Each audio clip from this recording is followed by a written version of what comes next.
অত্যন্ত নিন্দনীয় বিষয়। সম্মানিত উপস্থিতি, ইসরায়েল ফিলিস্তিনের উপরে যে বর্বর হামলা চালাচ্ছে, প্রথম বিশ্বযুদ্ধ ও দ্বিতীয় বিশ্বযুদ্ধের বর্বরতাকেও হার মানিয়েছে। আপনারা দেখছিল সেই রাফানগরী আজকে জনমানব শূন্য।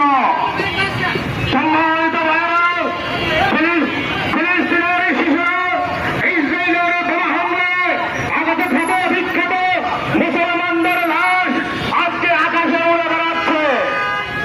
এর উপর ধিক্কার জানায় ও নিন্দা জানায় বাংলাদেশ জামাত ইসলামী।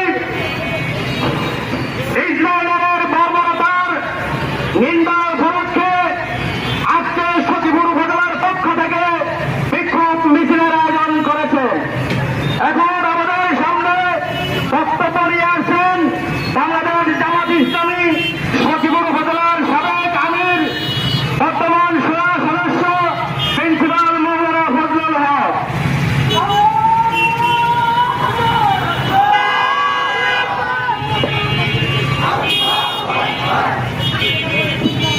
আলহামদুলিল্লাহ।